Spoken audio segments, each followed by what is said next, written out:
अति सहज उपाय राउंड प्लेट्र नाइट आपण कटिंग आउ स्टिचिंग शिखाऊँ। तो देखो ये मुझे 3 मीटर कपड़ा नहीं आपण मैंने 3 मीटर कपड़ा 2.5 मीटर कपड़ा नहीं करें।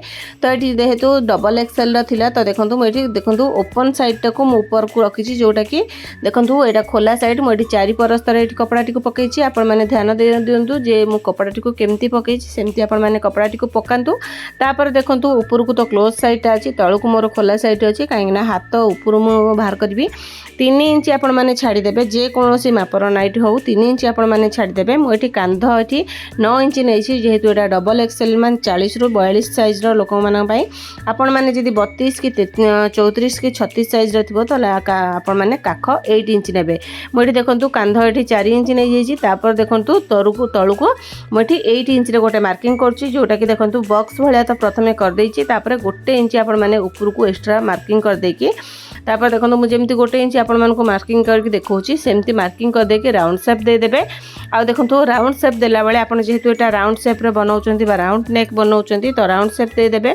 आपण जदि मझिरे एठी माने बटम लगेया पई चाहुचंती एठू मध्य आग प्रथमे कपड़ा टी को अलगा करिवे तापर ही बटम ऐड करिवे। मु एटा सिंपल ले बनैछि।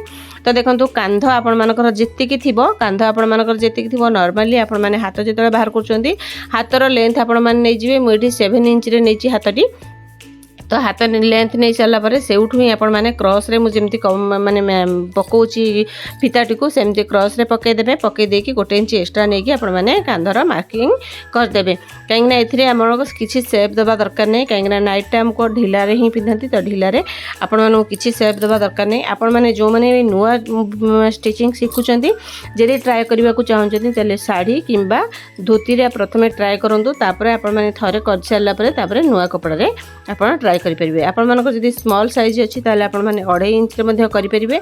तो देखो जो मो मार्किंग करती से गोटे छोट कट लगे दूसरी कहीं से आम प्लीट स्टार्ट करवा बहुत सुंदर आ बहुत अधिक प्लीट मानकर राउंड नेक नाइट कंप्लीट हो।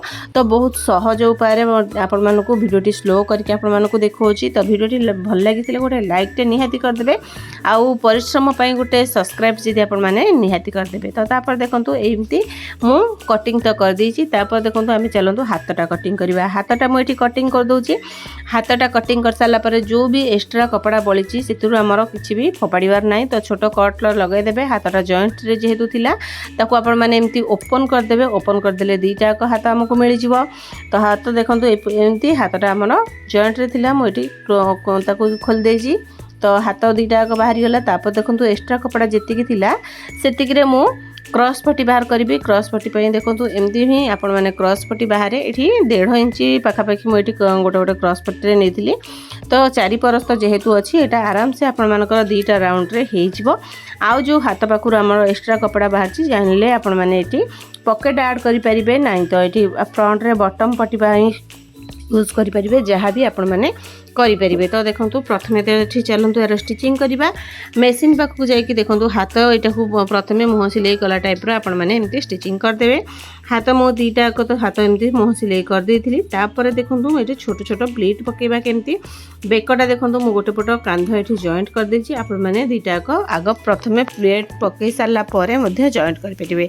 तो जो आपण मैंने कट मार्क लगे से ही आम छोट छोट प्लीट देवा जो कुंच आपण मैंने कहते से कुंच ही आपण मैंने स्टार्ट करेंगे जिते छोट आपण मैंने देवे आपण मानक चॉइस अनुसार देवे कहीं आम नाइट्र बेकटा 8 नहींचे आउ कुंच ये आपण मानक राउंड केते दरकार तो सही अनुसार आपण मानक कुंचर साइज बड़ छोट करिया को पड़िबो। तो तापर देखंतु मोर ये जेहेतु बड़ बेक दरकार थिला तो मुझे 8 इंच नहीं आपण मानक जदि छोट बेक दरकार बा साइज छोट अच्छी मत कमेंट रे निहाती कहबे मु नेक्स्ट वीडियो रे आपण मानक कहीदेवी केते बेक नेबे। तो देखंतु एठी मोर प्राय तो एठी देखंतु एठी एमती एमती कुंच दे देके मोर 2टा बेक रेडी हो जाइछि। तापर एथे देखंतु पट्टी केमती बसेबा पट्टी पे भी पट्टी ये देखो जमी कटिंग करते भी पट्टी आपण मैंने एमती क्रॉस रे ही रखिदेवे भी टाइप्र। तो तापर देखो ताको स्टिचिंग लगेदेला सीधा हो सीधा अधा पट्टी हो सारा पर आपण मानक बहुत वीडियो रे आपण मान सहित शेयर करछि पट्टी केमती बसेबा। किंतु एटा देखंतु कपड़ाटी को सोल्टा पट रखिथिबे किंतु कपड़ार सोल्टा पटरू मेन जे माने क्रॉस पट्टी मध्य मु जेमिति रखिछि सोल्टा करके आपण माने सेमिति ही रखिबे काहेकि ना जदि आपण माने कपड़ाटी को उल्टा रखिदेबे तो ऊपर को उल्टेला बेलू उल्टा पट आपण मानकर पट्टी रे रहि जिवो भल देखा जिवनी। तो तापर देखंतु मु एमती स्टिचिंग करिया भितर जदि वीडियोटी आपण मानक किछि काम रे आस्तबो चैनल को जदि नुआ अछंती ताले सब्सक्राइब निश्चिंत कर देबे। नेक्स्ट वीडियो आपण मानक को टाइप रो दरकार बा कोन दरकार बहुत सहज आपण मानक सिखै देबी। तो मते कमेंट निहाती करिवे आ जे कोनसे जिंस बुझी परनंती मते डायरेक्ट कमेंट करंतु मु आपण मानक शीघ्र रिप्लाई देबी। तो कहीं मो मेसेज बॉक्स एते आपण माने सॉरी मेसेज डायरेक्ट मेसेज कले मु देखेनी प्राय तो एते मेसेज मते डायरेक्ट कमेंट कर देले मु आपण मानक कमेंट रो रिप्लाईटा सांग सांग देबाक चेष्टा करबी। तो देखंतु एठी मो एठी नेक्टी बसौची किणा नाइट अपेक्षा आपण माने जदी घरे स्टिचिंग करके पिंधुचंती ताले बहुत स्ट्रांगली आपण माने पिंधि परिबे आ बहुत कम समय मध्ये एगुडा लागे 10 रु 15 मिनट भितर कटिंग आ स्टिचिंग हो जाए कहीं मो घरे यू नाइट बिजनेस करुँची। आपण मैंने जदि जो मैंने भी नबाकू चाहूँगी मते कमेंट करेंगे आपण मान सहित मो जोगाजोग करी कि मते नंबर देवे आपण मान सहित मो कांटेक्ट करके आपण मान सहित कथा हेबे। जो मैंने भी कपड़ा जदि नबाकू चाहूँगी जदि अधिक कमेंट आसला ताले कपड़ा मध्य मो ऑनलाइन रे सेल करी। तो देखंतु एठी मो एठी फिटिंग कर सारा कांधरे तो पट्टी बस जाची हाथ आपण माने कांध जेमिति आपण लगाउछंती तो सेमिति हा मो एठी मार्किंग कर देछि बा पिन अप कर देछि। तापर देखंतु मेरी स्टिचिंग करछि किछि नाही बहुत सहज उपाय आपण जदि वीडियोटी बुझी पाउनांती त थरकू 2-4 थर देखिले आपण माने जानि परिबे बुझी परिबे आ थरे ट्राई करंतु। खाली वीडियो देखि देले आपण माने स्टिचिंग कर देबेनी प्राय तो आमे भाबंती एमती देखि देले हे जाय सेमती नुह। स्टिचिंग गोटे जिंस आमे जेते प्रैक्टिस करबा सेते आपण मानकर स्टिचिंगटा सुंदर आ माने बहुत सहज हम। तो देखो साइड रे तो मुझे स्टिचिंग पूरा डायरेक्ट कर देइथिली एटार किछि फिटिंग दरकार नहीं जेहेतु ढिला दरकार। तलटा देखो जेमती राउंड आपण मानकु जेतिक ओसार रे दरकार सेतिक राउंड रे आपण माने कर देबे। तो नाइटी प्राय तो हमर एठी कंप्लीट हे आसुची। तो नाइटी केमती हेची आपण मानकु देखौची आ आपण माने मार्केट रो नाइट किनले केते रेट नौचंती कमेंट करबा को जमारी भूलिबेनी। से पर्यंत रहिली जय श्री जगन्नाथ।